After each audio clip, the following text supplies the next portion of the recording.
Assalamualaikum warahmatullahi wabarakatuh. Perkenalkan, nama saya Rika Sulistia. Saya di sini dari kelompok 4 bimbingan ibadah akan bahas tentang kunut dan sujud. Pertama-tama saya kenalkan dulu teman-teman saya, yakni ada Mbak Izzatin Nada, Mbak Rofiatun Nikmah, dan juga Mas Muhammad Ahmas. Pembahasan pertama yakni pengertian kunut. Pertama, kata kunut secara bahasa memiliki beberapa arti, yakni 1. Ad-doa atau doa, yang mana makna ini adalah makna yang paling masyhur atau populer.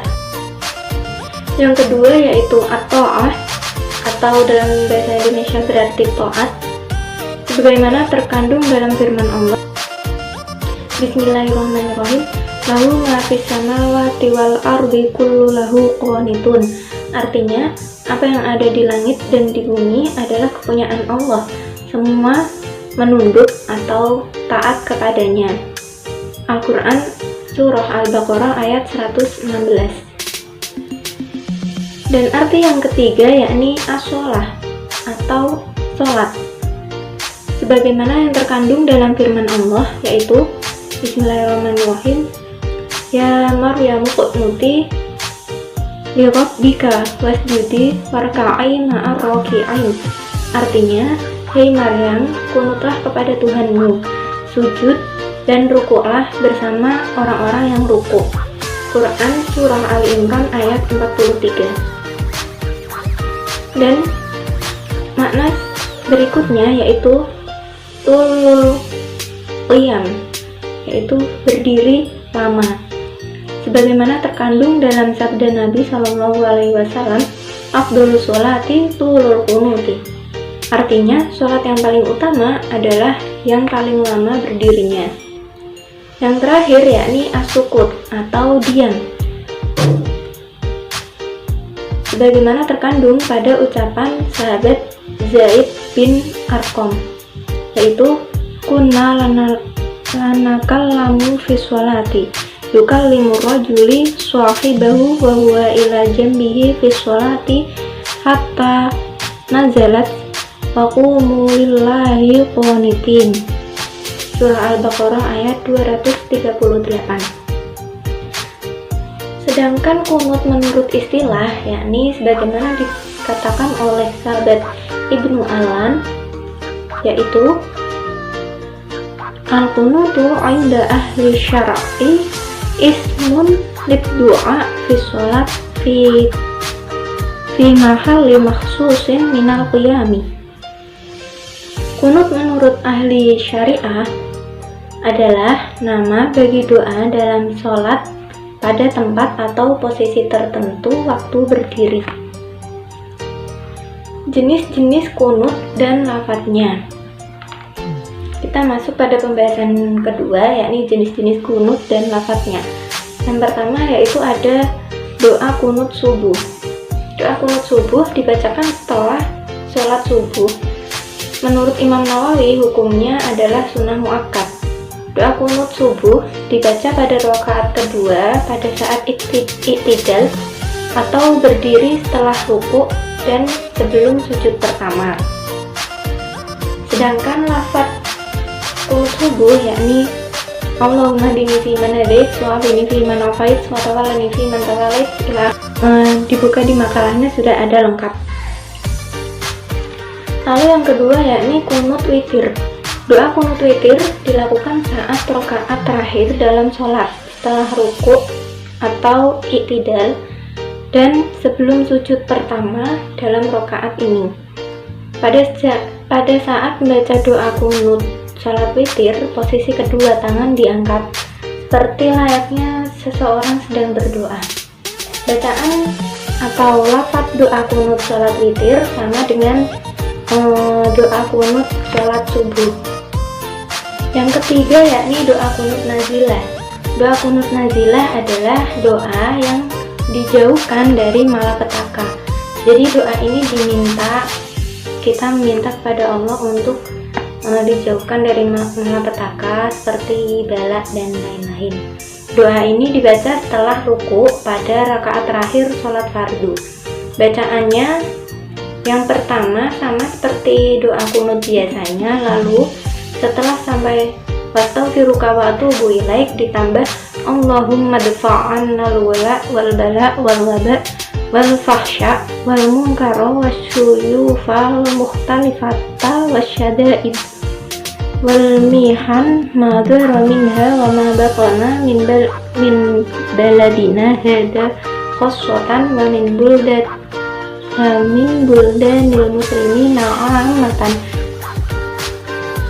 innaka ala kulli syai'in qadir wa sallallahu ala sayyidina Muhammadin wa ala alihi wa sahbihi wa sallam. Pembahasan berikutnya yakni sujud. Sujud atau sajdah dalam bahasa Arab artinya yakni meletakkan dahi di atas tanah untuk menunjukkan sikap merendahkan diri di hadapan Allah Subhanahu wa taala. Sedangkan berdasarkan aturan fikih syariah, sujud itu arti secara leksikal adalah merendah, membungkuk, dan membawa kepala ke arah bawah. Sedangkan dalam istilah syar'i, sujud adalah meletakkan dahi di atas bumi. Pembahasan berikutnya yakni sebab disunahkannya sujud sahwi, yaitu 1. Apabila terjadi pengurangan dalam sholat karena lalai atau lupa. Contohnya, apabila seseorang meninggalkan salah satu rukun dalam sebuah rakaat karena lupa, kemudian dia ingat sebelum memulai membaca surah Al-Fatihah pada rakaat selanjutnya, maka dia harus kembali dan mengerjakan rukun yang tertinggal, kemudian sujud sahwi di akhir sholat. Lalu contoh yang kedua, jika seseorang meninggalkan salah satu kewajiban dalam sholat seperti tasyahud awal, maka apabila dia masih bisa melakukannya sebelum melakukan gerakan sholat berikutnya, maka ia bisa melakukannya dan tidak terkena hukuman apa-apa. Namun apabila ia baru ingat setelah meninggalkan posisinya dan belum sempat melakukan rukun berikutnya, maka ia harus kembali melakukan kewajiban yang tertinggal hingga menyempurnakan sholatnya dan tidak perlu melakukan sujud sahwi. Yang kedua, disunahkan sujud sahwi karena menambah jumlah rakaat dalam sholat. Contohnya, apabila seseorang lupa dan menambah 1 rakaat atau lebih dalam sholatnya, kemudian ia ingat masih dalam keadaan sholat, maka hendaknya segera duduk dalam kondisi apapun dia saat itu untuk melakukan tasyahud dan salam, lalu melakukan sujud sahwi, kemudian salam.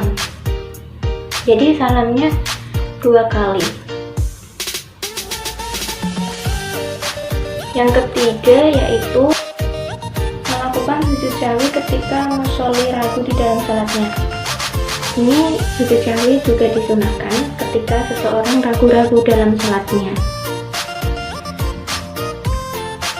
Para mayoritas ulama berpendapat bahwa bila musolli ragu terhadap jumlah rakaat yang telah dikerjakannya, maka hendaknya ia meyakini jumlah rakaat yang lebih sedikit, kemudian ia melakukan sujud sahwi. Macam-macam sujud berikutnya yakni sujud tilawah dan tata caranya. Sujud tilawah secara pengertiannya adalah sujud yang dilakukan ketika membaca atau mendengar ayat-ayat tertentu dari kitab suci Al-Quran. Ayat-ayat tertentu ini dinamakan dengan ayat sajdah.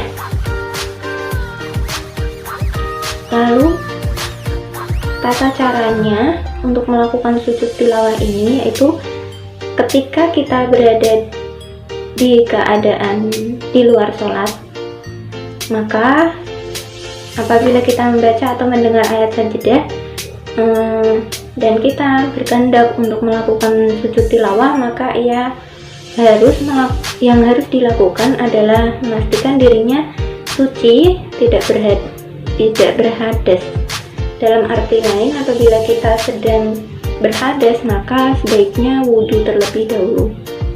Setelah itu kita menghadap ke kiblat, kemudian takbiratul ihram dengan mengangkat kedua tangan.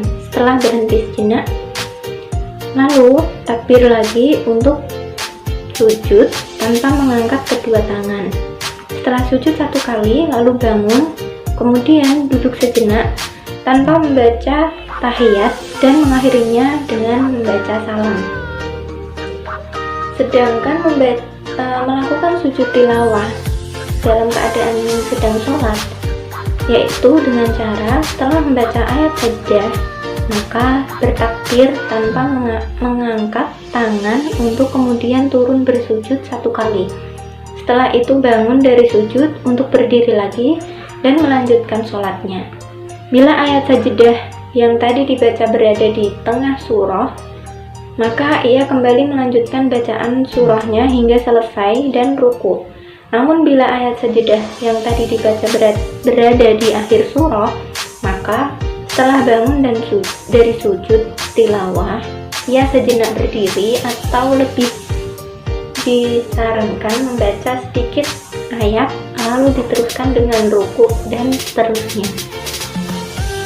Adapun bacaan atau lafaz yang sunnah dibaca ketika sujud tilawah, yaitu sebagaimana disebutkan Imam Nawawi dalam kitab Raudhatul Thalibin, yakni sajada wajhi lilladzi khalaqahu wa sawwarahu wa syaqqa sam'ahu wa basarahu bihaulihi wa quwwatihi.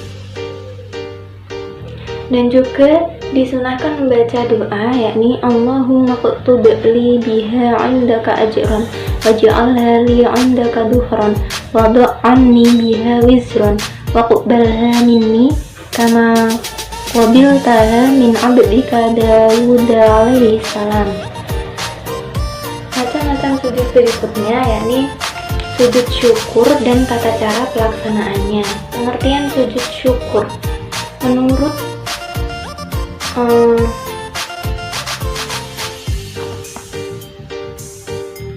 istilah sujud syukur adalah sujud yang dilakukan. Pengertian sujud syukur: menunaikan sujud syukur tidak boleh dilaksanakan dengan asal-asalan. Sujud syukur adalah sujud yang dilakukan dalam rangka mengucapkan syukur kepada Allah Subhanahu wa Ta'ala atas segala karunia yang telah diberikan. Tata cara melaksanakan sujud syukur, yakni 1. Berwudu, 2. Berdiri menghadap kiblat, 3. Membaca niat sujud syukur, yaitu nawaitu sujuda syukri lillahi ta'ala. Yang keempat, yakni melakukan gerakan takbiratul ihram. Yang kelima, melakukan gerakan sujud syukur 1 kali. Yang keenam, membaca doa sujud syukur dalam posisi sujud. Yang ketujuh, duduk seperti di antara dua sujud. Yang kedelapan, mengucapkan salam seperti orang selesai sholat. Terdapat beberapa bacaan doa untuk tata cara sujud syukur. Yang pertama, yakni membaca tasbih, tahmid, dan tahlil, yaitu subhanallah, walhamdulillah, wala ilaha illallah, wallahu akbar. Dan juga ada juga yang baca penggalan ayat Al-Quran surah An-Naml ayat 19.